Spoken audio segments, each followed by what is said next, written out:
Selamat sejahtera semua. Hari ini kita akan belajar tajuk yang baru untuk sejarah tingkatan 5. Bab 10, kecemerlangan Malaysia di pesada dunia.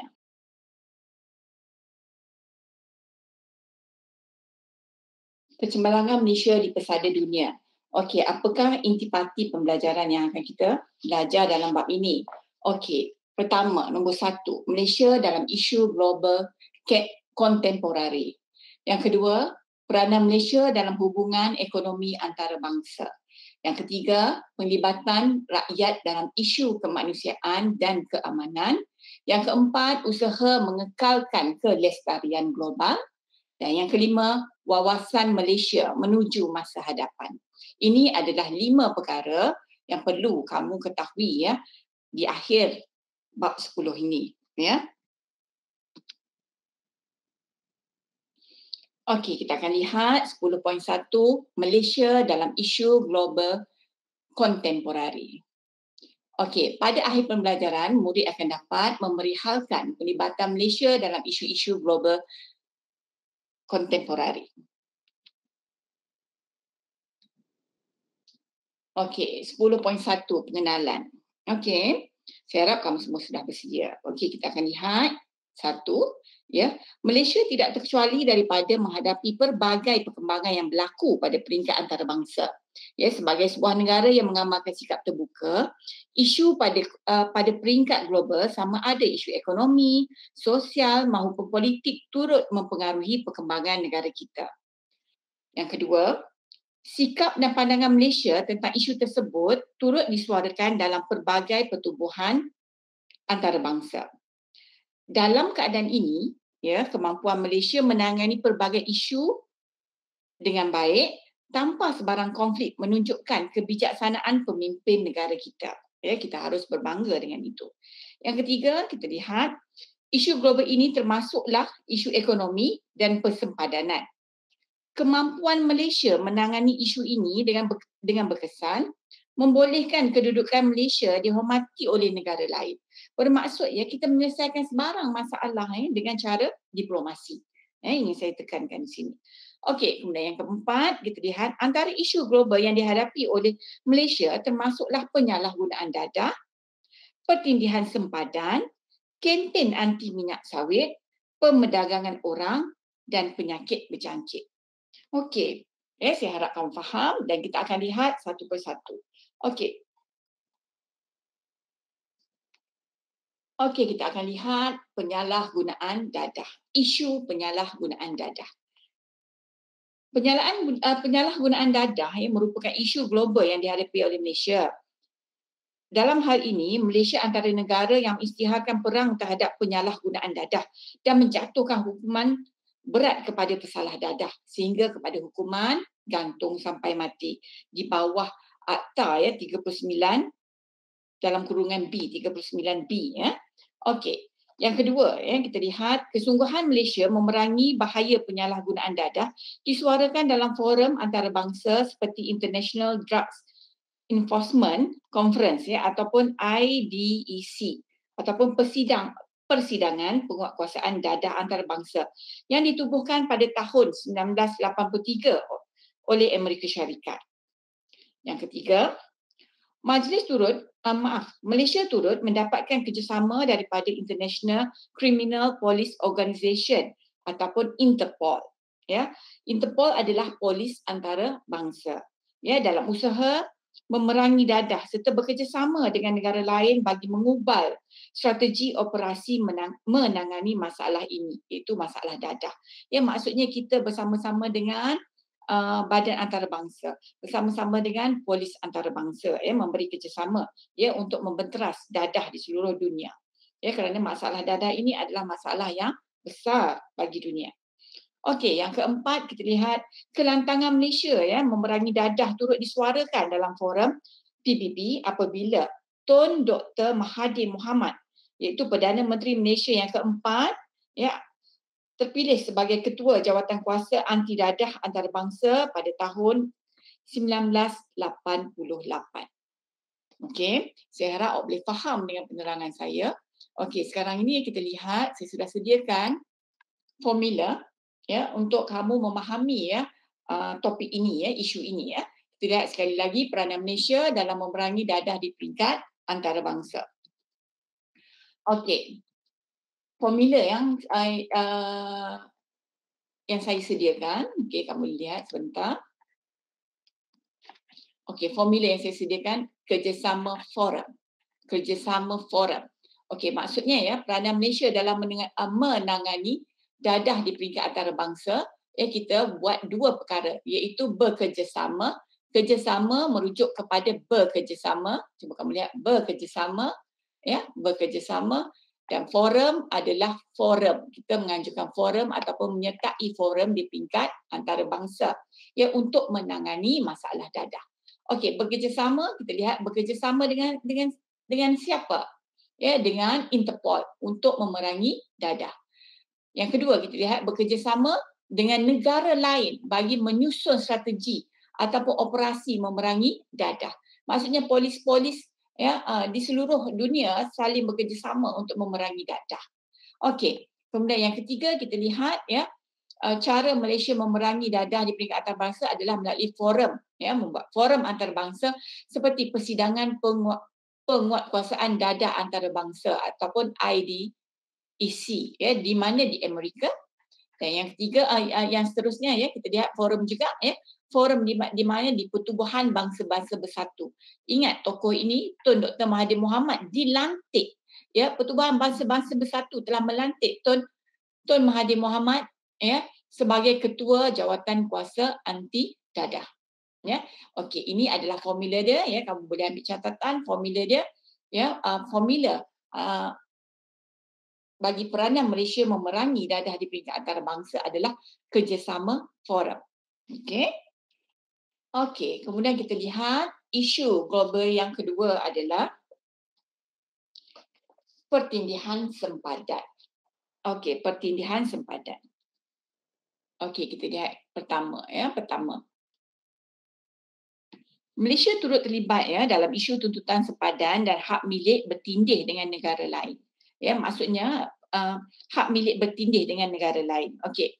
Kita lihat pertama ya, satu. Tuntutan terhadap Pulau Batu Putih melibatkan Malaysia dan Singapura manakala Pulau Simpadan dan Ligitan antara Malaysia dengan Indonesia. Ini bermaksud kita ada membuat tuntutan. Ada beberapa negara membuat tuntutan. Tuntutan bertindih maksudnya satu kawasan itu ya dituntut oleh dua negara ya ataupun lebih ya. Okey, yang kedua, kedudukan tuntutan ini berjaya diselesaikan melalui keputusan Mahkamah Antarabangsa pada tahun 2002 di mana Mahkamah Antarabangsa memutuskan Pulau Sipadan dan Ligitan menjadi hak milik Malaysia. Okey, dan yang ketiga, kita lihat pada tahun 2008 Mahkamah Antarabangsa memutuskan hak milik Pulau Batu Putih kepada Singapura. Okey, ini tuntutan bertindih di antara Malaysia dan Singapura, tetapi kita lihat Singapura berjaya mendapatkannya. Okey, jadi Pulau Batu Putih sekarang telah menjadi hak milik Singapura. Okey. Yang keempat, isu tuntutan Kepulauan Spratly pula melibatkan ya China, Vietnam, Brunei dan Filipina. Isu ini masih belum selesai hingga ke hari ini. Di manakah Kepulauan Spratly? Okey, kamu lihat dalam peta ya, dalam buku teks kamu pun ada ya. Ini Kepulauan Spratly ya. Dituntut oleh beberapa negara. Okey. Kemudian yang kelima, kedudukan Kepulauan Spratly yang terletak di tengah-tengah rantau Asia Tenggara bukan sahaja penting dari sudut geostrategi, tetapi juga dari aspek perdagangan. Geostrategi ini bermaksud tempat yang strategik lah. Ya. Perkara ini menjadi asas kepada perebutan Kepulauan Spratly. Ya.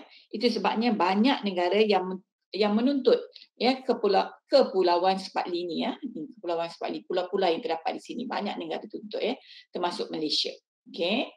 Dan yang keenam, kita lihat ya.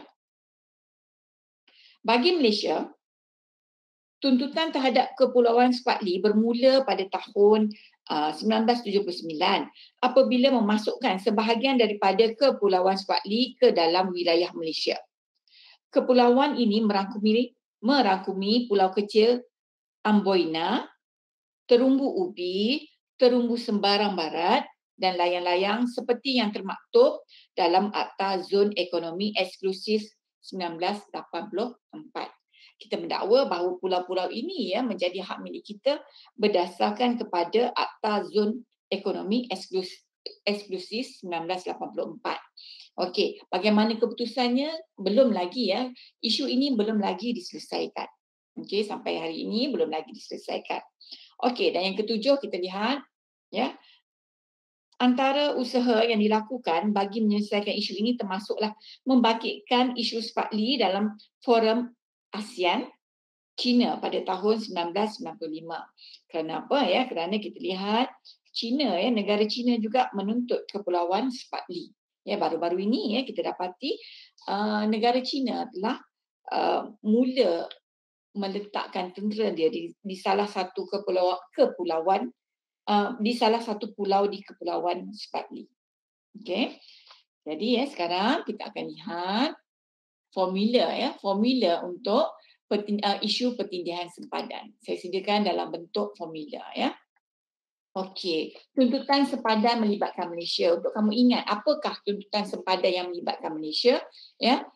Formula dia adalah Spratly, Spratly si putih gigit pandan. Spratly si putih gigit pandan. Spratly maksudnya Kepulauan Spratly, si putih maksudnya Pulau Batu Putih. Gigit ni saya ambil GIT ligitan, ligitan, pandan si padan. Saya ambil pandan jadi si padan. Mungkin untuk awak kamu boleh ingatlah. Jadi ini adalah tuntutan sepadan melibatkan Malaysia, iaitu Pulau Batu Putih di antara mana? Di antara Malaysia dengan Singapura. Akhirnya menjadi milik siapa? Milik Singapura. Pulau Sipadan dan Ligitan di antara Malaysia dengan Indonesia akhirnya menjadi milik Malaysia. Kepulauan Spratly kita bersama-sama dengan negara China, Vietnam, Brunei dan Filipina menuntut kepulauan ini. Isu ini masih lagi belum selesai. Okey, saya harap kamu boleh faham Okey, kita teruskan. Isu global yang lain yang seterusnya adalah kempen anti minyak sawit. Yang Malaysia juga menghadapi isu anti minyak sawit. Okey. Okey, untuk pengetahuan kamu Malaysia adalah pengeluar minyak sawit utama di dunia dan ekonomi kita bergantung kepada minyak sawit tetapi kita lihat terdapat gerakan anti minyak sawit terdapat gerakan nombor satu terdapat gerakan anti minyak sawit yang dilancarkan oleh negara maju secara tidak langsung menggugat ekonomi negara sedang membangun. Isu ini terpaksa dihadapi oleh negara pengeluar minyak sawit seperti apa? Malaysia kita dan juga Indonesia. Okey, kemudian kita lihat yang kedua Yang kedua, minyak sawit telah menjadi pesaing utama kepada minyak kacang soya hingga menyebabkan kempen anti minyak sawit dijalankan oleh pengeluar minyak kacang soya iaitu American Soybean Association ataupun ASA. Untuk pengetahuan kamu Amerika merupakan pengeluar minyak kelapa sawit minyak kacang soya, dan apabila Malaysia ataupun minyak kelapa sawit berada di pasaran dunia, dia telah menjadi pesaing kepada minyak kacang soya. Dan kita lihat yang ketiga asalnya tadi okey, kita lihat gerakan anti minyak sawit dilaksanakan oleh pengeluar minyak kacang soya iaitu ASA dan pihak NGO pencinta alam di Eropah. Bagi ASA, minyak sawit menjejaskan penjualan minyak kacang soya. Bagi NGO pula, pencinta alam, NGO pencinta alam pula, penanaman kelapa sawit dikatakan menjadi punca pencemaran alam sekitar, kemusnahan hutan dan habitat haiwan liar. Keadaan ini menyebabkan berlakunya bantahan dan sekatan terhadap minyak sawit. Jadi mereka membantah kerana pada NGO pencinta alam, ladang-ladang kelapa sawit ini memusnahkan alam sekitar. Tetapi bagaimana kita nak menangani isu ini? Kita lihat ya apa yang dilakukan oleh Malaysia ya, kita lihat yang keempat ya. Malaysia ya, kita lihat menangani isu ini melalui pertubuhan Roundtable of Sustainable Palm Oil ataupun RSPO ya. Kempen ya, Malaysia terus ya membuat kempen secara berterusan serta mendapatkan sijil ya, skim sijil Malaysia Sustainable Palm Oil ataupun MSPO sejak tahun 2019. Langkah ini bertujuan untuk menghasilkan pengeluaran minyak sawit secara mampan dan pelaksanaan amalan baik ya, ataupun GAP ataupun amalan baik pertanian. Ya, kita menyatakan kita membuka ladang tetapi kita ada amalan yang baik untuk menjaga alam sekitar ya. Okey, dan yang kelima kita lihat tindakan Malaysia secara berhikmah dalam menangani isu kempen anti sawit ini untuk mengelakkan sebarang konflik dengan negara lain.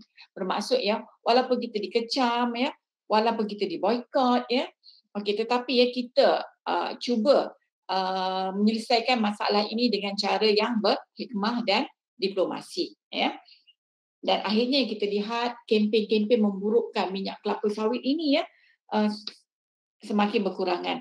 Malahan ya, kalau kamu lihat ada satu rancangan dalam National Geography ya tentang ya chef ya yang telah mengiktiraf kebaikan minyak kelapa sawit, terutama sekali dalam proses menggoreng dengan menggunakan suhu yang tinggi ya. Minyak kelapa sawit adalah bagus untuk menggoreng makanan dalam suhu yang tinggi ya. Itu apa yang saya ketahui lah ya. Okey, jadi ya untuk isu ataupun kempen anti minyak kelapa sawit ini ya, kita lihat saya sudah buat formula untuk kamu boleh memahami ya. Okey, kita lihat formula yang telah saya sediakan. Okey, pihak terlibat ya kempen anti minyak sawit ya, kita ada ASA ya, pengeluar minyak kacang soya ya terbesar di Amerika Syarikat, dan juga NGO pencipta alam ya, telah saya terangkan tadi. Okey, so kita lihat langkah kerajaan mengatasi kempen anti minyak kelapa sawit ya. Apakah formula dia? Kita lihat. Okey, formula dia ya, kamu lihat, pergi kempen, makan laksa, peluk tubuh, dapat sijil. Okey, pergi kempen, makan laksa, peluk tubuh, dapat sijil. Okey, kita lihat kempen ya, kempen adalah kempen, laksa maksudnya pelaksanaan, tubuh maksudnya pertubuhan, sijil maksudnya sijil. Okey, jadi penerangan dia kita lihat, kita telah mengadakan kempen penggunaan minyak sawit secara berterusan ya. Malaysia telah membuat ya kempen penggunaan minyak sawit secara berterusan ya, dengan bagi pakar untuk melakukan penyelidikan ya tentang kebaikan minyak sawit ya. Kemudian akhirnya telah diiktiraf oleh dunia ya. Kemudian kita lihat pelaksanaan amalan baik seperti amalan pertanian baik ya ataupun GAP ya. Malaysia telah menyatakan bahawa ya kita akan membuat amalan pertanian yang baik, bermaksud ya kita menjaga struktur alam sekitar ya, struktur tanah dan sebagainya, walaupun kita membuka ladang kelapa sawit ya. Okey, kemudian tubuh ya, melalui pertubuhan ya Roundtable on Sustainable Palm Oil ya, RSPO ya, pengeluaran minyak yang secara berterusan. Kita akan mengeluarkan minyak secara berterusan. Kemudian ya kita mendapat sijil ya. Kita mendapat skim pensijilan Malaysia Sustainable Palm Oil ya, MSPO sejak tahun 2019.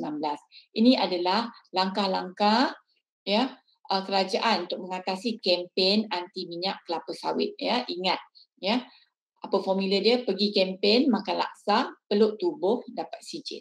Okey, kempen, pelaksanaan, pertubuhan dan sijil ya, pensijilan. Okey, boleh ambil catatan. Okey, sekarang kita pergi kepada isu seterusnya, pemerdagangan orang. Okey, pemerdagangan orang ya. Malaysia juga menghadapi isu global yang lain iaitu perdagangan orang, ya. Isu global ini bermaksud isu yang melibatkan pihak antarabangsa, ya. Okey, kita lihat yang pertama. Okey, perdagangan orang merupakan jenayah terancam, ya. Ingat, perdagangan orang ini merupakan jenayah. Dia jenayah, ya. Aktiviti ini dijalankan tanpa mengenal bangsa, agama, keturunan ataupun kulit, ya, ataupun warna kulit. Perdagangan orang juga merupakan ancaman terhadap hak asasi manusia dan keselamatan negara. Ya, Malaysia tidak terkecuali daripada berhadapan dengan isu ini, ya. Isu ini adalah isu yang besar, ya, yang boleh menjejaskan keselamatan negara, yang juga boleh menjejaskan hak asasi manusia. Okey, yang kedua kita lihat, perkembangan ekonomi dan kemakmuran Malaysia, ya, telah menarik kehadiran warga asing. Terdapat warga asing yang masuk ke Malaysia melalui sindiket perdagangan orang.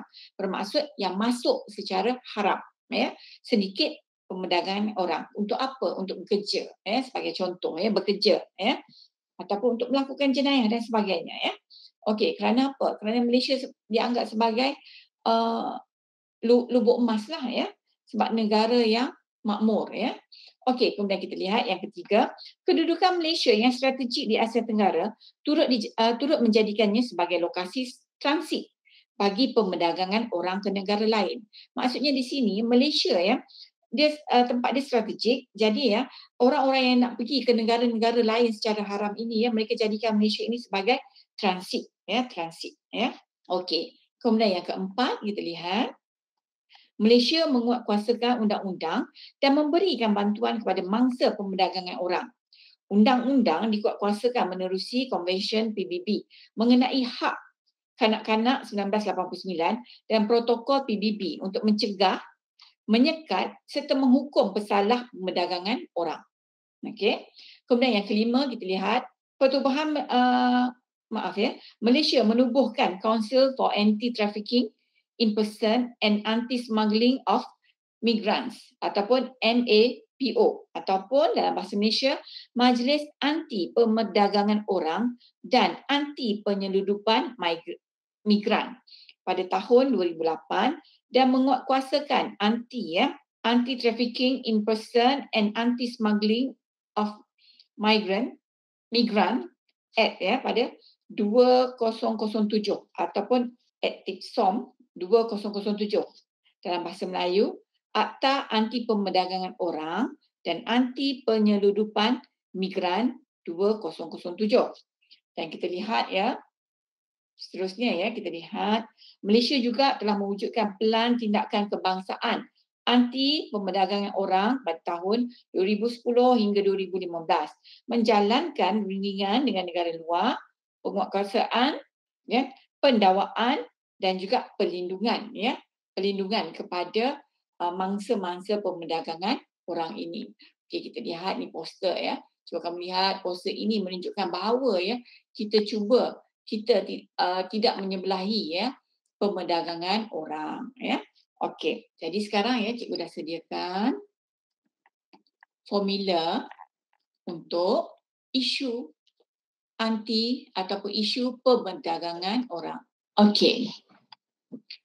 Perdagangan orang merupakan jenayah terancam yang mengancam hak asasi manusia dan keselamatan negara. Okey, ingat itu, ya. Okey, aktiviti ini dijalankan tanpa mengenal bangsa, agama, keturunan dan juga warna kulit. Okey. Okey, faktor Malaysia menjadi pusat perdagangan orang. Kenapa, ya? Kenapa Malaysia menjadi pusat perdagangan orang? Okey. Ini adalah formula dia, ya, kerana formula dia adalah strategi perkembangan ekonomi sindiket. Strategi perkembangan ekonomi sindiket. Okey, strategi kerana kedudukannya yang strategi, ya, kedudukan Malaysia, ya, strategi di Asia Tenggara menjadi lokasi transit perdagangan orang ke negara lain. Okey, kemudian kita lihat perkembangan ekonomi dan juga kemakmuran Malaysia ini menyebabkan, ya, berlakunya perdagangan orang. Orang nak masuk ke Malaysia untuk bekerja secara haram, ya, dan sebagainya, ya. Okey, kemudian kita lihat sindiket, ya. Sindiket maksudnya sindiket lah, terdapat sindiket perdagangan orang, ya, di Malaysia, ya. Okey, terdapat sindiket perdagangan orang, ya, yang maksudnya, ya, bukan sahaja di Malaysia, dia ada rantaian ya dengan negara-negara lain. Itu sebabnya isu ini dianggap sebagai isu global. Okey. Okey, sekarang kita lihat langkah langkah kerajaan mengatasi pemerdagangan orang. Okey, apa dia punya formula? Okey, kita lihat formula dia adalah bantu mata peluru. Bantu mata peluru. Okey, kita lihat bantu adalah bantuan, ma adalah majlis, ta adalah mata tadi ta adalah akta, pel maksudnya pelan tindakan. U u undang-undang, ru rundingan. Okey, jadi untuk ingat formula dia langkah kerajaan mengatasi pemerdagangan orang adalah bantu mata peluru. Okey, kita lihat satu persatu. Bantu. Tengok, memberi bantuan kepada mangsa pemerdagangan orang. Malaysia memberi bantuan. Okey, kemudian kita lihat menubuhkan majlis anti pemerdagangan orang dan anti penyeludupan migran pada tahun 2008. Yang ketiga, menguatkuasakan akta akta anti penyeludupan migran 2007. Okey, seterusnya kita lihat pelan tindakan kebangsaan anti pemerdagangan orang 2010 hingga 2015 telah diwujudkan. Okey, kemudian kita lihat undang-undang dikuatkuasakan menerusi Konvensyen PBB mengenai hak kanak-kanak 1989 dan protokol PBB. Okey, dan akhir sekali Malaysia membuat rundingan dengan negara luar membuat penguatkuasaan, pendakwaan dan juga perlindungan dijalankan untuk memastikan penguatkuasaan. Malaysia buat rundingan untuk memastikan penguatkuasaan, pendakwaan dan perlindungan dijalankan supaya masalah pemerdagangan orang ini dapat dikurangkan ataupun diatasi. Okey. Okey, isu yang seterusnya isu yang terakhir untuk 10.1 ini adalah isu penyakit berjangkit. Okey. Isu penyakit berjangkit yang dikupas di dalam bab ini lebih kepada penyakit AIDS. Saya percaya ramai yang telah mengetahui apa itu penyakit AIDS. Penyakit AIDS ini dianggap sebagai ancaman global. Okey. Dia telah bermula penyakit ini bermula pada tahun 80-an. Okey. Selain daripada penyakit ini sekarang ni kita sedang di dalam maksud saya sekarang ini kita juga sedang menghadapi lagi satu penyakit yang dianggap membawa masalah yang besar kepada dunia, iaitu COVID-19. Okey, tetapi untuk dalam buku teks ini kita ada penyakit berjangkit. Kita lihat penyakit berjangkit yang dimaksudkan adalah AIDS. Okey. Kita lihat satu penyakit berjangkit merupakan fenomena yang wujud dalam masyarakat di seluruh dunia seperti AIDS ataupun sindrom kurang daya tahan melawan penyakit. Okey. Dan yang kedua kita lihat penyakit ini dikesan di Malaysia pada tahun 1986. Mula-mula sekali dikesan pada tahun 86. Sehingga tahun 2014 sejumlah lebih 100,000 kes dilaporkan dengan lebih 16,000 kematian. Penyakit ini merebak disebabkan gaya hidup yang tidak sihat serta penyalahgunaan dadah. Okey, untuk pengetahuan kamu, AIDS boleh merebak kerana penyalahgunaan dadah dan gaya hidup tidak sihat. Gaya hidup tidak sihat di sini merujuk kepada seks bebas. Okey. Yang ketiga, kita lihat kerajaan Malaysia melalui Kementerian Kesihatan bertindak proaktif memastikan penyakit ini tidak merebak melalui pemeriksaan kesihatan secara berterusan dan memberi rawatan kepada mangsa. Tindakan ini menyebabkan Malaysia berjaya mengawal penularan wabak tersebut. Okey, dengan ada beberapa kempen yang dilaksanakan memberi kesedaran kepada masyarakat untuk menangani masalah penyakit AIDS, memberitahu bagaimana penyakit ini, apakah punca dia, apakah sebabnya dan memberitahu kepada masyarakat untuk mengubah gaya hidup okey, supaya kita tidak dijangkiti oleh AIDS. Okey, kemudian kita lihat WHO telah memperakukan pencapaian Malaysia sebagai antara negara di Asia yang berjaya mengurangkan masalah penularan wabak daripada ibu kepada anak pada tahun 2018. Maksudnya ya kita berjaya ya mengurangkan masalah penularan wabak AIDS ya daripada ibu kepada anak ya. Okey, yang kelima ya kita lihat sejak tahun 2011 Malaysia mendukung hasrat PBB untuk menjadikan dunia bebas AIDS pada tahun 2030 melalui pelaksanaan National Strategic Plan for Ending AIDS ataupun NSPEA ya ataupun dalam bahasa Melayunya Pelan Strategi Kebangsaan Mengakhiri AIDS ya. Okey, kemudian kita lihat yang keenam ya kita lihat Malaysia ya turut menyambut Hari AIDS Sedunia yang diadakan pada 1 Disember setiap tahun ya. Jadi ya kita lihat untuk isu penyakit AIDS ini ya cikgu juga telah sediakan formula ya dan kita lihat ya. Okey, formula. Okey, kita lihat ya penyakit berjangkit. Penyakit berjangkit merupakan fenomena yang wujud dalam masyarakat seluruh dunia seperti AIDS ataupun sindrom kurang daya tahan melawan penyakit. Okey. Okey. AIDS di Malaysia ya dikesan pada tahun 1988. Ya, punca merebak kerana gaya hidup yang tidak sihat. Ya. Okey, untuk pengetahuan kamu, okey kamu boleh sebut saja gaya hidup tidak sihat tetapi ya dia sebenarnya ya berpunca daripada seks bebas ataupun luar tabi'i ya dan juga penyalahgunaan dadah. Ya, penyalahgunaan dadah. Okey. Jumlah kes ya sehingga tahun 2014 sebanyak 100,000 kes dengan lebih 16,000 kematian. Okey, bagaimanakah langkah kerajaan untuk mengatasi AIDS? Ya, okey kita lihat langkah kerajaan untuk mengatasi AIDS. Dia punya formula adalah Hari Kesihatan PBB. Ingat, langkah kerajaan mengatasi AIDS, formula dia adalah Hari Kesihatan PBB. Okey, apa itu hari ya? Hari adalah Hari AIDS Sedunia. Menyambut Hari AIDS Sedunia pada 1 Disember setiap tahun. Ya, kerajaan buat sambutan Hari AIDS.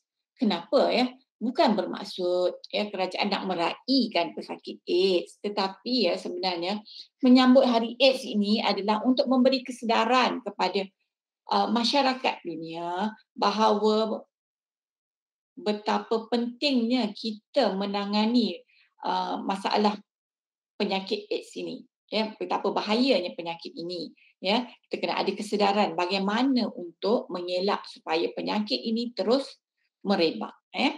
Okey. Yang kedua ya kita lihat kesihatan. Okey, formula kesihatan. Ya, Kementerian Kesihatan. Maksudnya kesihatan kita ambil daripada perkataan Kementerian Kesihatan membuat pemeriksaan kesihatan berterusan dan memberi rawatan kepada mangsa. Ya. Memberi rawatan ya sama ada dari segi emosi dan juga fizikal mereka ya. Okey, kemudian kita lihat PBB ya. Langkah kerajaan ya mengatasi AIDS adalah mendukung ya, kita mendukung hasrat PBB. Mendukung di sini bermaksud kita menyokong ya hasrat PBB untuk menjadikan dunia bebas AIDS pada tahun 2030 melalui pelan NSPEA ataupun Pelan Strategi Kebangsaan Mengakhiri AIDS. Maksudnya kita bukan mendukung saja. Bila kita sebut mendukung ni ya, kita adalah kita punya cara ya ada kempen dan sebagainya ya. Okey. Jadi ya ini adalah langkah kerajaan untuk mengatasi AIDS ya. Ingat formula dia Hari Kesihatan PBB. Okey. Okey, sebagai kesimpulan ya untuk hari ini ya kita lihat ya Malaysia ya telah memainkan peranan penting dalam isu global terutama yang berkaitan dengan kepentingan negara ya. Okey, walaupun berhadapan dengan pelbagai kesukaran ya kita lihat Malaysia tidak pernah menjadikan kekerasan sebagai penyelesaian. Ya, sebagai rakyat Malaysia ya kita harus berbangga ya. Kita seharusnya memberi sokongan terhadap langkah diplomasi dan berhemah yang diambil oleh kerajaan bagi menyelesaikan sebarang konflik antara bangsa. Okey. Itu saja ya kita lihat. telah terbukti ya Malaysia sebagai sebuah negara yang berdaulat ya sentiasa mengambil kaedah diplomasi dalam menyelesaikan masalah untuk mencapai matlamat negara. Ya apa saja masalah yang kita hadapi, kita cuba selesaikan dengan cara diplomasi ya. Sebagai contoh ya kamu sudah belajar sejarah daripada tingkatan 4 ya sehingga ke bab terakhir ini ya kita sudah lihat bagaimana ya kemerdekaan tanah Melayu pada tahun 1957 ya dicapai melalui diplomasi. Diplomasi orang-orang Melayu bersama dengan bangsa lain iaitu orang Cina dan orang India ya dan akhirnya diplomasi ini telah menyebabkan ya British memberi kemerdekaan kepada Persekutuan Tanah Melayu pada tahun 57. Kemudian kita lihat pendekatan diplomasi juga digunakan dalam pembentukan Malaysia pada tahun 1963 ya. Kita menangani cabaran tentangan daripada negara-negara jiran yang menentang pembentukan Malaysia ya tanpa menggunakan kekerasan tetapi kita menggunakan diplomasi. Kemudian yang kita lihat kita juga menangani pemisahan Singapura daripada Malaysia pada tahun 1965 yang melalui diplomasi juga ya. Okey. Walaupun kita berlainan pendapat dan idea tu ya, tetapi kita sentiasa bermusyawarah dalam membuat keputusan yang baik untuk kepentingan negara. Ya, bab kata pepatah, bulat air kerana pembentung, bulat kata kerana muafakat. Ya. Jadi ya, kita ambillah pengajaran di sini bahawa diplomasi itu sangat penting dalam memastikan ya kelancaran hidup kita di dalam sebuah negara. Okey, kita jumpa lagi dalam tajuk yang akan datang ya. Okey, terima kasih.